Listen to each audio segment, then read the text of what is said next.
안녕하세요. 참 좋은 NTV 김윤관입니다. 오늘은 표준 임대차 계약서 작성법에 관해서 말씀드리고자 합니다. 2019년 2월 27일 날 개정된 건데요. 개정 사항들이 몇 개 있는데 어려워하시는 것 같아가지고 하나하나씩 그거에 대해서 알려드릴까 합니다. 구독, 좋아요, 알림 설정 부탁드리고요. 시작하겠습니다. 표준 임대차 계약서 2019년 2월 27일 개정된 거에 대해서 말씀드리고자 합니다. 위에 지금 이렇게 나열되어 있는 거 보면 첫 페이지 5장 중에 첫 페이지거든요. 맨 위에. 이거는 뭐냐면 임대사업자하고 임차인이 계약서를 둘이 작성했을 때는 계약서 한 부씩 가지시고, 공인중개사가 있을 때는 한 부씩 더 작성하시고, 공동중개하면 한 부 더 작성하고 라는 이야기입니다. 1번 계약 당사자, 임대사업자, 임차인이 계약 당사자인데요. 임대사업자 성명 그리고 주소는 도로명 주소로 작성하시면 되고요. 그리고 주민등록번호라든지 뭐 사업자 등록번호 아니면 법인 등록번호 이런 걸로 작성하셔도 돼요. 전화번호 작성하시고, 여기서 중요한 거는 임대사업자 등록번호입니다. 여기 임대사업자 등록번호는 어디서 볼 수 있냐면 임대사업자한테 등록증을 가져오라고 하시면 돼요. 그래서 여기 등록증에 보시면 요 사항들이 있습니다. 등록번호가 있거든요. 이 등록번호로 가지고 작성하시면 돼요. 2018년 세종특별자치시 그리고 임대사업자 그리고 번호 한 5개가 있습니다. 작성하시면 되고, 좀 이따 보시겠지만 민간임대주택 소재지는 요걸로 작성하시면 되고, 그리고 여기에 보면 준공공임대라고 있는데 이게 장기 임대주택이라는 거예요. 예, 바뀌어가지고 준공공, 그다음 매입이냐 건설이냐, 그리고 임대 시작일, 예, 여기 있습니다. 요걸로 해서 작성하시면 돼요. 들어가시면 되고, 요거 작성하시고, 임차인 그리고 성함 똑같이 도로명 주소 쓰시고, 주민번호 그리고 전화번호 작성하시면 되고, 요거 두 번째는 이게 지금 제가 쓰고 있는 게 한방 프로그램입니다. 그러다 보니까 여기 공인중개사라는 자동으로 들어와요. 그래서 만약에 자동으로 안 들어오는 계약서를 사용하고 계시면 작성하시면 됩니다. 여기 보면 박스에 지금 뭐 다음과 같은 사항이 적용된다. 민간임대주택은 그게 뭐냐면 양도 제한, 그리고 증액 제한, 그리고 계약의 해지 등의 제한이 있다라는 것을 설명하고 있는 겁니다. 어차피 밑에 계속 나와요, 조항에. 자, 3번 인간임대주택 표시. 아까 제가 등록증 보여드렸잖아요. 그 주택 소재지 그대로 작성하시면 되고요. 주택 유형에 보면 아파트냐, 연립주택이냐, 다세대냐, 다가구냐, 그 밖의 주택이냐 하는데, 이 그 밖의 주택은 뭐냐면 오피스텔 같은 거, 그런 것들, 예, 여기다 작성하시면 되고, 그리고 여기 민간 임대주택 그래가지고 면적 그랬는데 주거 전용 면적, 공용 면적이 나오는데, 이거는 건축물 대장을 이렇게 떼가지고요. 건축물 대장에 보시면 전유부, 이럴 뜨시면 전유 부분하고 공용 부분, 그리고 공용 부분에 그 밖에 외 공용 부분이 나옵니다. 이거를 합산해서 적으시면 되고요. 그 밖에 왜 공용 부분에 보면 여기 보면 지하주차장, 뭐 경로당 이런 것들이 나와요. 그런 것들은 나중에 복리시설에다 적으시면 됩니다. 이렇게 이런 거 보면 뭐 피트니스 센터 이런 거 공용 부분에 나오는 것들 적으시면 되고요. 면적을 다 더해서 적어서 합계 적으시고, 아까 임대주택 등록증에 보시면 장기 일반 준공공이라고 되어 있었어요. 아까 거요. 이게 바뀌어서 그렇거든요. 8년 적고, 건설이냐 매입이냐 라고 적고요. 임대 의무 개시일 여기다 2018년 3월 6일 아까 거기에 나와 있었잖아요. 나와 있고, 여기서 중요한 게 뭐냐면 내가 사업자 등록증, 민간 임대주택 사업자 등록증을 내고 등록을 했는데, 그때 만약에 사업자 등록을 낸 날보다 먼저 임대를 맞추고 있었으면 사업자 등록증을 낸 날이 바로 임대 의무 기간 개시일이 되고요.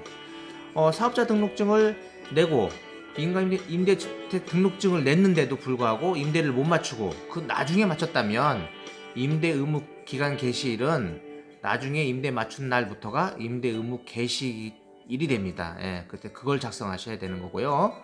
그리고 복리시설이나 이건 아까 건축물 대장에 적혀있던 거, 공용 부분에 적혀있던 걸 적으시면 되고, 담보물건 설정 여부는 만약에 담보대출이 있으면 있다, 없으면 없다로 작성하시면 되고요. 만약에 있는데 근저당 설정이 이거 말고 다른 게 또 있어요. 그렇게 되면 뭐 가압류라든지 이런 게 있다 그러면 여기다가 근저당 설정 외에 몇 건 이렇게 적으시고, 채권자 적으시고, 채권 최고액 그 맨 위에 있는 근저당 설정 채권 최고액을 적으시고 설정 일자를 적은 다음에 요 밑에다가 별지 첨부라고 해서 별지로 따로 작성을 해서 요 사항들을 적으셔야 될 겁니다. 예, 전부 다 해서 적으시고요.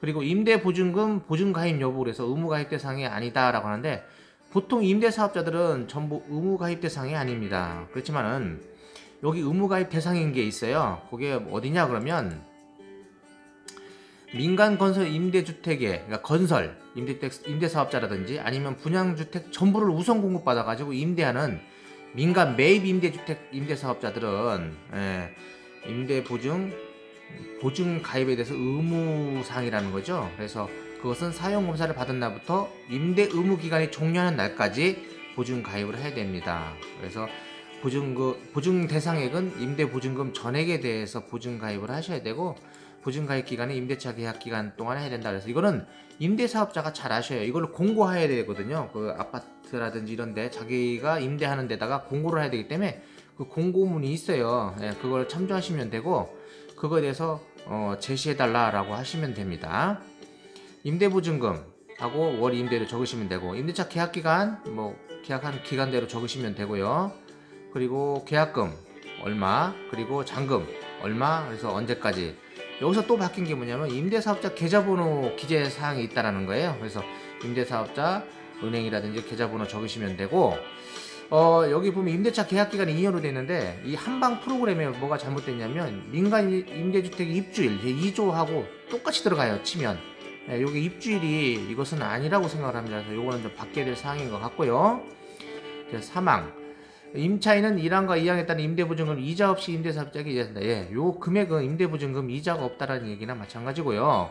임차인은 만약에 요게 잔금일 보증금 잔금일까지 만약에 안 냈을 때는 연체율 몇 프로를 내겠다고 서로 합의해서 여기다 적습니다. 근데 이거는 은행 기준금리에다가 가정평균금리에다가 뭐 1순위 은행의 연체 가산율을 합산한 이유를 고려해서 결정한다라고 되어 있어요.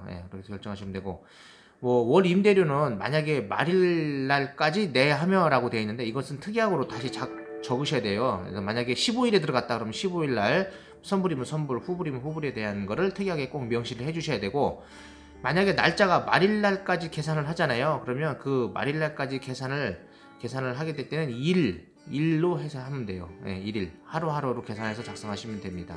그리고 만약에 말일까지 자기가 내기로 한 날짜까지 임대료를 내지 않을 때는 연체율을 내겠다라는 걸 더해서 낸다라는 것을 적어 놓은 거고요.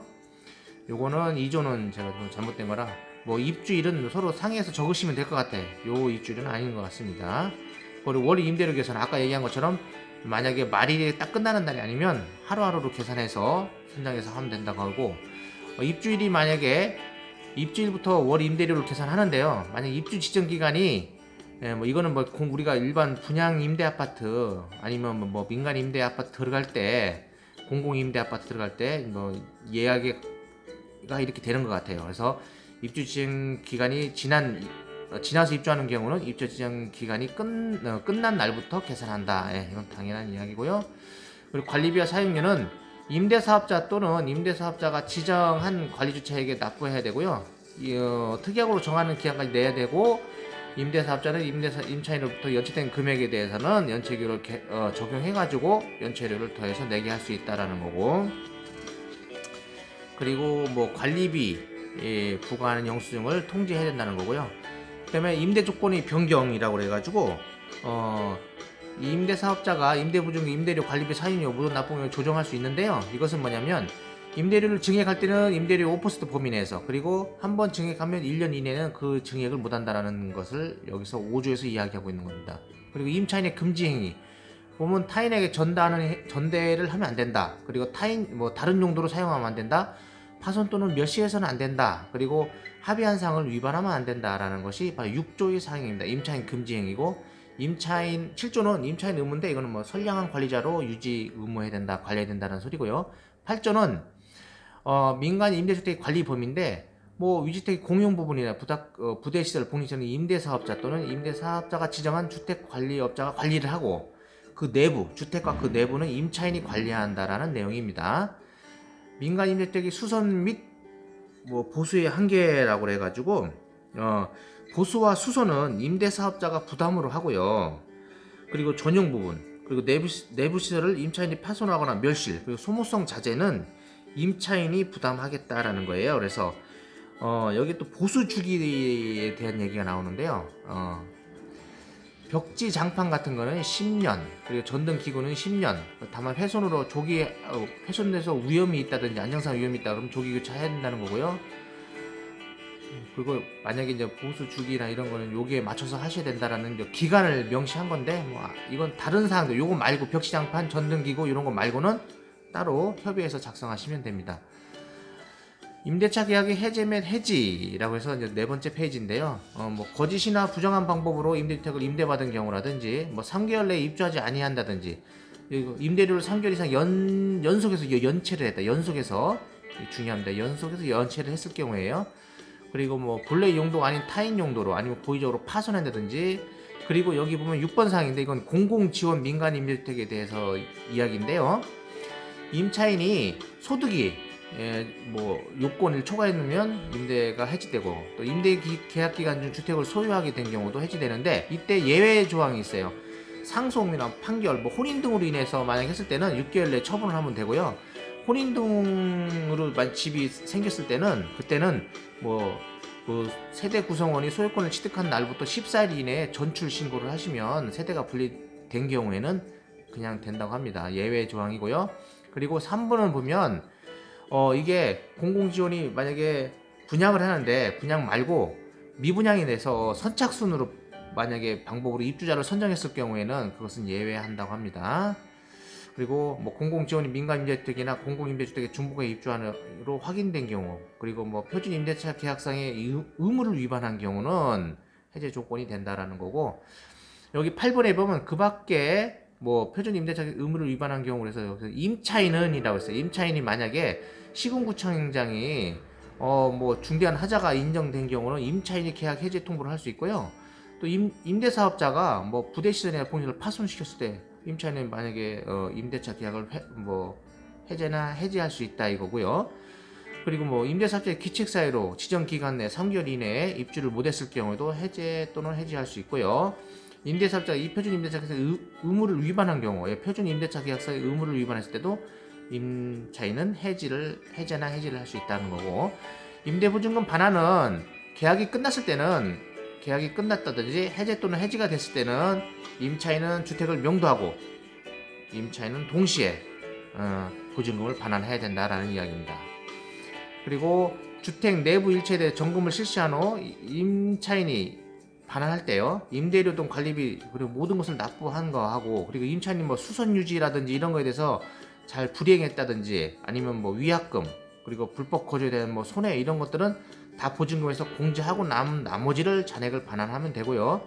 임차인은 그 반환받을 때 전기, 수도, 가스 등의 사용료들을 영수증을 바로 임대사업자에게 제시 또는 예치해야 된다라는 이야기입니다. 그리고 12조 5페이지 중에 5번째예요. 민간 임대주택의 양도는 임대사업자가 임대 의무 기간 경과 후에 임차인에게 양도할 때는 특약으로 정한 바에 따라서 양도를 하면 되고요. 그러니까 분양전환 받을 때가 되겠죠, 이거는. 그리고 두 번째는 임대사업자가 임대사업자한테 양도할 때예요. 그럴 때는 양수도 계약에 따라서 하고 모든 것을 포괄적으로 승계한다는 걸 분명히 밝혀야 한답니다. 그리고 임대사업자, 이게 굉장히 중요한 사항이에요. 13조 임대사업자의 설명 의무입니다. 그래서 임대사업자가 설명할 의무사항들이 여기 나타나 있고요. 뭐냐면 임차인이 이해할 수 있도록 설명해야 되고, 등기부 등본등 설명의 근거 자료를 제시해야 된다라는 겁니다. 그래서 임대보증금의 보증가입에 관한 사항이라든지, 그리고 임대보증금의 대상액, 보증기간에 관한 사항, 이거는 보증보험에 가입할 수 있는 사람이어야 되잖아요. 아까 처음에 얘기한 사람들이만 가능한 거예요. 보증수수료에 관한 사항이라든지, 그리고 뭐 보증수수료를 분담하는 비율 이런 것들, 그리고 보증수수료 납부 방법에 관한 거, 그리고 뭐 만약에 만기됐을 때 계약, 임대차 계약 해지됐을 때는 보증수수료 환급하는 방법, 추가 납부해야 되는 사항이라든지, 그리고 임대차 계약 기간 중에 보증기간 만료됐을 경우 재가입에 관한 사항들을 임대사업자는 이야기를 해줘야 된다는 거고요. 두 번째는 권리관계에 관한 사항, 뭐 가처분 이런 사항들이 있냐, 국세, 지방세 체납한 사항이 있냐, 그리고 임대 의무 기간 중에 남아있는 기간, 내가 지금 몇 년을 더 살 수 있는지를 이야기해 주라는 소리입니다. 그리고 임대료 증액에 제한이 있다라는 얘가 아까 얘기한 것처럼요. 그리고 임대차 계약의 해지 등에 관한 사항들을 말해주라 이거입니다. 그래서 임차인은 이거에 대해서 이야기를 들었으면 여기다가 성함 쓰고 사인하시면 되고요. 소송은 서로 협의했을 때는 관할 법원에서 하고요. 협의가 안 됐을 때는 주소지를 관할하는 법원에서 하겠다는 소리고, 15조는 개업공인중개사 중개를 했을 경우에는 확인설명서를 각자에게 전해주고 공제수증도 각자에게 줘야 된다는 소리입니다. 그리고 16조 특약은 요거 1조부터 15조 외에 다른 사항이 있을 때는 특약으로 정할 수 있고요. 그 특약의 내용은 약관의 규제에 관한 법률을 위반해서 특약을 정해서는 안 된다라는 이야기입니다. 그리고 주택 월세 소득공제, 임차인은 근로소득에 대해서 소득공제를 받을 수 있다라는 겁니다. 그래서 만약에 자세한 사항은 국세청 126으로 문의하시라는 거고요. 다음에 공동임대인이라든지 공동임차인일 때는 여기다 기재하시면 되고, 공인중개사가 공동으로 했다 그러면 여기 밑에다가 또 적으시면 됩니다. 이건 한방 프로그램에서는 자동으로 계속 저장하게끔 돼 있어요. 예, 그렇게 하시면 될 것 같고, 이거 말고는 중요한 사항들이 별로 없습니다. 그래서 요 사항들 꼭 지켜야 될 사항들은 꼭 지켜주시고, 중요한 거는 아까 13조 굉장히 중요합니다. 요거 위반하면 벌금 500만 원입니다. 자, 잘 이해하셨으리라 믿고요. 만약 이해가 안 되신 부분들은 댓글 달아주시면 제가 성심껏 상담해 드리겠습니다. 영상 잘 보셨다면 구독, 좋아요 부탁드립니다. 감사합니다.